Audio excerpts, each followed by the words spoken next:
Know how to do crossovers? Yes. So then you can learn how to do the double push too.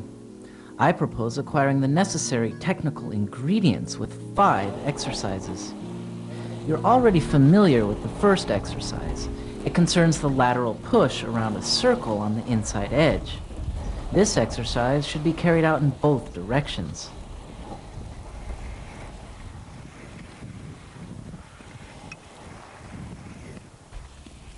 The second exercise will help you to improve the second push.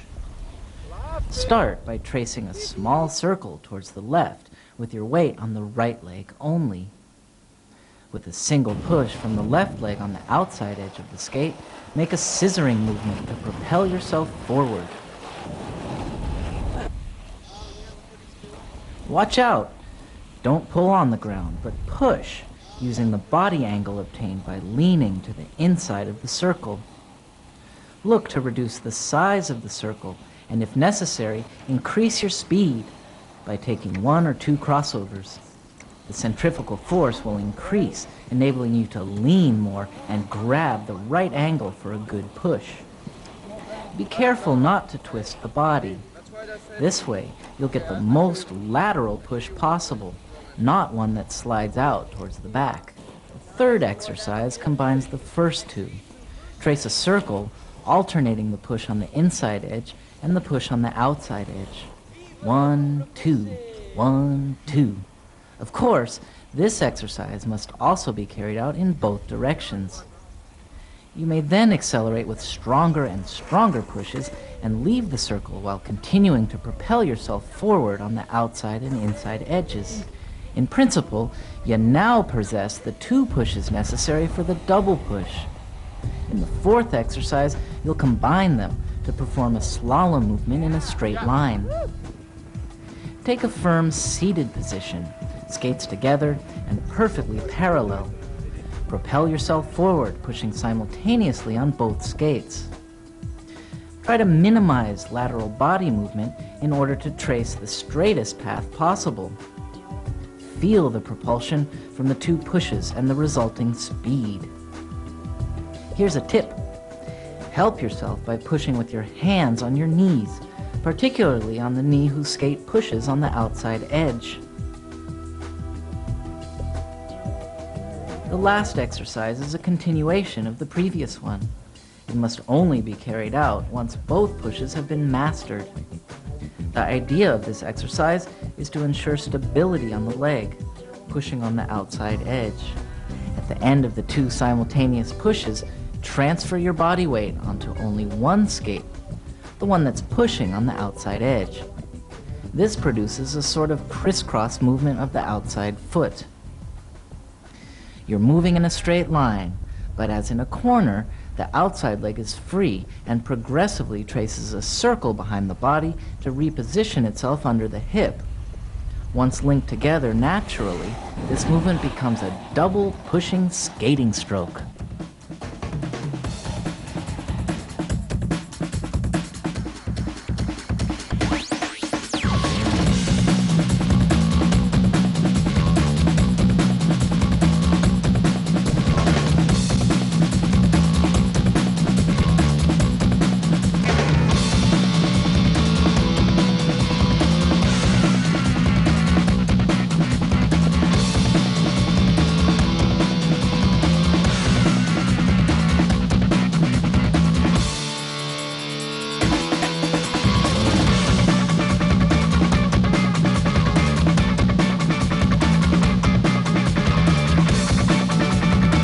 Meeting people, sharing with them our passion for skating, seeing 5,000 or 6,000 skaters at the start of a marathon, that's what's totally cool. And seeing all the people who take pleasure in participating in a race. Everybody skates at their own level.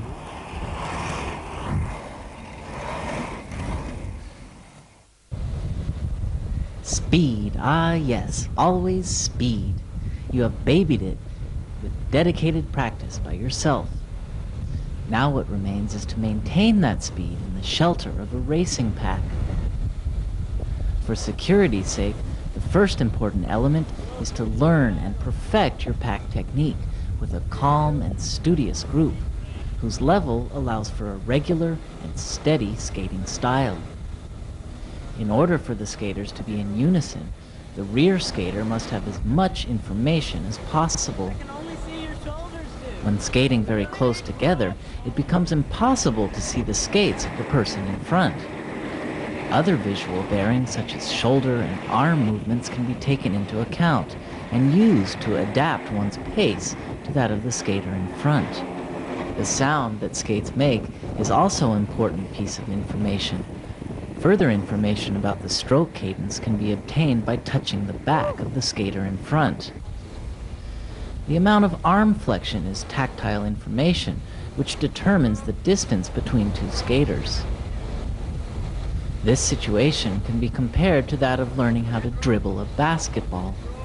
The player has to take his eye off the ball in order to watch his teammates and improve his game. In a turn, the only way to remain very close and in sync is to adjust your pace according to the crossover steps of the skater in front. Entering the turn, move over slightly to the left during the first crossover stroke. Practice this positioning. Follow another skater doing crossovers, moving closer and closer to him.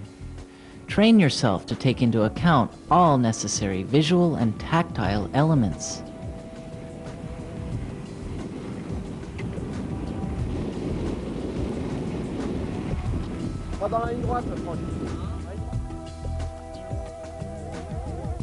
When a skater knows how to skate in sync with the group, he will be able to circulate easily in a racing pack situation.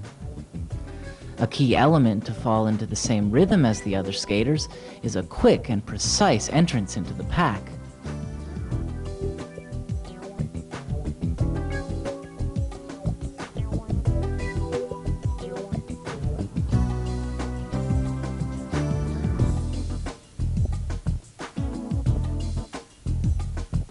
The idea is not to take the place in front of a skater, but the place behind the skater that's in front of him.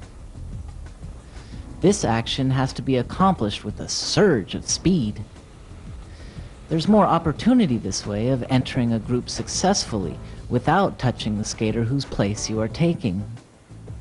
For example, to enter a racing pack from the left-hand side, aim for the skater's right shoulder and take up his stroke as quickly as possible.